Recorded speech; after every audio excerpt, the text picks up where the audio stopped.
Donc je vais demander à nos intervenants, en 2 minutes chacun, de conclure et d'expliquer un peu dans quelle mesure l'avenir de la forêt est porteur d'espoir ou de désespoir.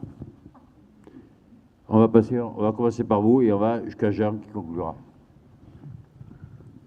Bien, donc moi, je m'excuse d'avance si j'ai pu en démoraliser certains.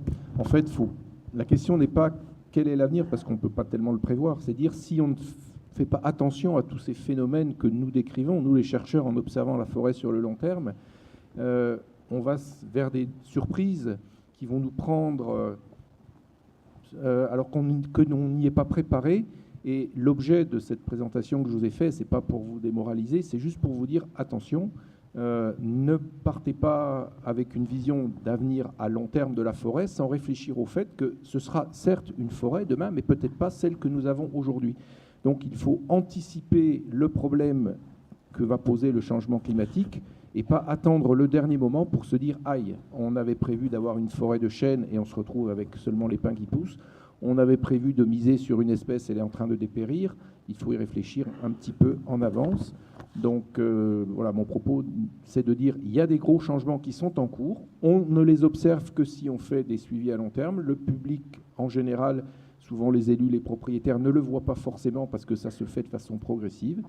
Mais parce que nous travaillons, nous les chercheurs, à l'échelle de la planète, nous observons dans d'autres régions du monde des phénomènes qui deviennent beaucoup plus violents que ce qu'on observe ici et qui sont peut-être ce qui risque de se produire chez nous. Donc, attention, notre forêt est en train de se transformer. Certains événements extrêmes peuvent conduire à des changements qui vont être très rapides dans ces forêts. Il faut s'y préparer.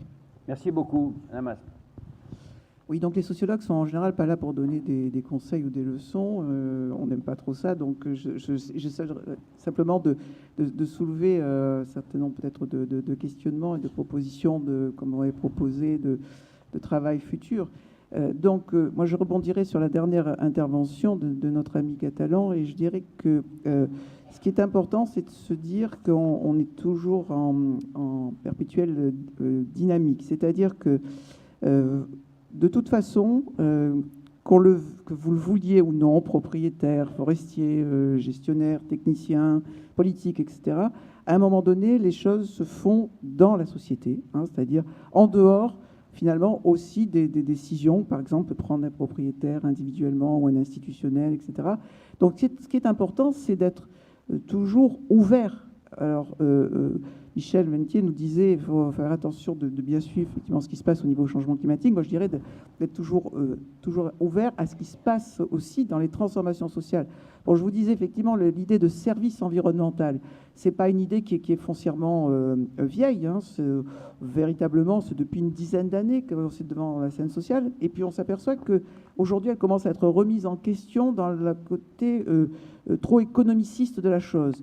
Donc ça veut dire que je pense qu'il y a quelque chose qui caractérise quand même aussi nos sociétés contemporaines par rapport à ce qui s'est passé dans notre histoire, c'est la rapidité avec laquelle circulent les idées et finalement se transforment aussi les pensées.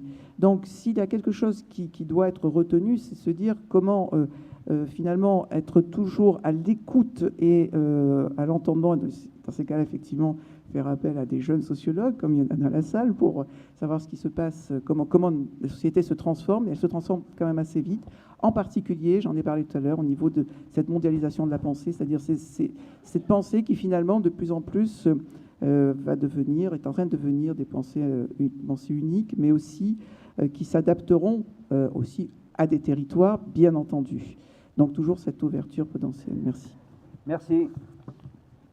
Suivant. Oui, bon, effectivement, un message d'espoir, mais néanmoins, il va falloir mener un certain nombre d'actions que je qualifierais peut-être déjà d'éducation, de formation. N'oublions pas que 80% de nos concitoyens sont des citadins, ne connaissent plus grand-chose aux espaces ruraux et en particulier à la forêt. Les enfants ne savent plus ce que c'est un lieu de détente, vous l'avez dit madame, la société a tellement changé qu'il va falloir faire un gros effort d'éducation et de formation des nouvelles générations pour qu'ils puissent prendre en compte comme il se doit cette forêt. Et il y a un autre point, en France en particulier, on a eu la manie de vouloir protéger, on met en protection, en réserve, on ne doit toucher à rien. On a un code de l'environnement qui est statique, c'est une catastrophe. Alors qu'il faut au contraire dire mettre en valeur, gérer. C'est une dynamique importante qu'il faut avoir. Je pense que nous, forestiers privés, on essaie de faire passer ce message. Si nous arrivons à convaincre, je pense qu'il faut avoir un message d'espoir, on peut aboutir. Néanmoins, bon, il faudra trouver la relève. Vous avez souligné que j'étais président depuis longtemps. Le problème, c'est qu'il faut trouver des jeunes générations qui veulent s'impliquer. C'est là aussi formation, porter l'intérêt des jeunes sur ce milieu qui est magnifique et qui mérite attention. C'est pas si simple. Surtout qu'un président de CRPF est un des rares mandats électifs non rémunérés. Alors ça ne se bouscule pas au portillon pour prendre la place.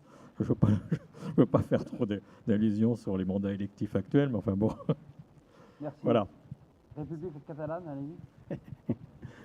Bon, je vais abonder encore sur le domaine de la coopération et du transfert. Le sport est permis. Il y a des événements, il y a des développements qui se passent en ce moment-là, qui sont impensables dans des époques antérieures. J'ai un exemple, par exemple, pour contredire un peu mon collègue de FI. Nous, les forestiers, quel est notre rôle?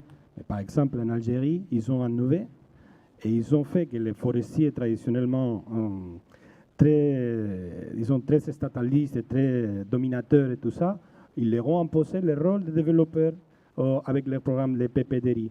Oui, c'est vrai, peut-être c'est mitigé, les résultats, on ne sait pas encore, mais le sport est permis. Quand l'Algérie dit aux forestiers traditionnellement très costauds et très, qui bannissent tout, qui soit agent de développement, le sport est permis. Donc il faut voir qu'il faut suivre aussi ces dynamiques.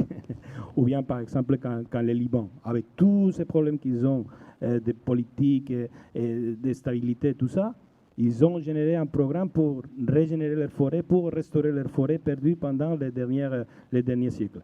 Donc le sport est permis. Donc, et ce sont des politiques qui sont voulues par tout le monde.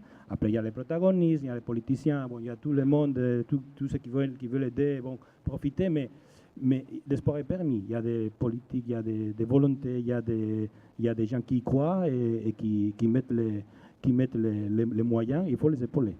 Merci, Jean Boudin. Oui, j'ai fini tout à l'heure pour parler de formation. Finalement, je ne vais pas le redire, mais un de mes maîtres, Liakos, un grec, un professeur de l'université de Salonique, disait la production première de la forêt méditerranéenne, c'est le lait et la viande, le bois étant un sous-produit. Alors, sans aller jusque-là, parce que c'est un petit côté agressif, quoi, un petit côté comme ça, je crois que la formation dont nous avons besoin aujourd'hui est une formation, je veux dire, élargie à la gestion des espaces naturels et forestiers. Ça, je crois que c'est très important, tout simplement parce que je vois avec terreur se reproduire dans les collectivités locales les plus modestes le service forêt, le service environnement, le service énergie, avec une réunion mensuelle, dans le meilleur des cas, des gens qui se rencontrent, alors que tous ces gens-là travaillent dans le même objectif de tirer un parti majeur, de bien gérer le territoire. Donc quand je vois des collectivités, des communautés de communes, des comarcas, des comunità montane, etc., s'organiser comme ça, j'ai la trouille, quoi. Je me dis, mais tout ce qu'on a vécu à Paris avec nos ministères, etc., on va le revivre au niveau local. Donc il nous faut un corps, non pas un corps au sens, mais il nous faut des cadres, des animateurs, que ce soit dans les services professionnels, que ce soit dans les services locaux, etc., qui soient des gens qui embrassent la totalité des enjeux. Et à ce moment-là, on pourra peut-être avoir un discours un peu plus efficace pour animer la population, tout simplement, et je dirais impliquer la population dans la gestion des espaces naturels. Merci. Mesdames et messieurs, nous arrivons au terme de ce débat. En tout cas, bon, merci Chantal, merci Michel, merci Daniel, merci David, merci Jean. Vous avez montré que la forêt, et merci à chacun d'entre vous pour de grandes patience. La forêt, ce n'est pas uniquement un sujet ou un objet, c'est aussi quelque part une joie. Alors je vais citer un auteur dont tous les romans se passent dans la forêt méditerranéenne.